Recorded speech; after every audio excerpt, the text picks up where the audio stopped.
L'assessorato regionale degli enti locali ha dato il via libera alle linee guida dei centri matrice delle frazioni di Silì, Donigala, Nuraginieddu e Massama.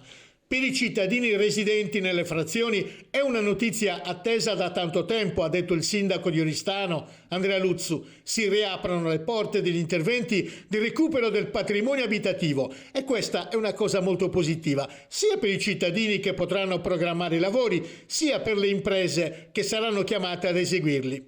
Ne beneficerà l'intero ciclo economico delle frazioni e più in generale quello della città.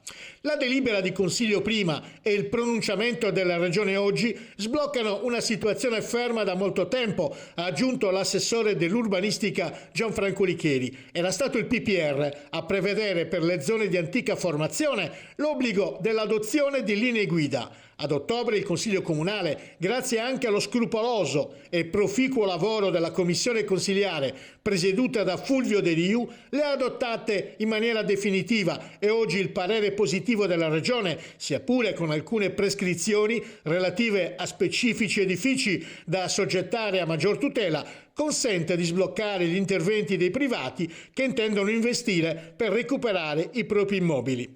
Per Gianfranco Licheri l'entrata in vigore delle linee guida consente di rimuovere il blocco urbanistico che grava sui centri matrice. Con questo piano si raggiunge, ha concluso, il giusto equilibrio tra conservazione e tutela sulla base delle linee guida e della trasformazione urbanistica del territorio.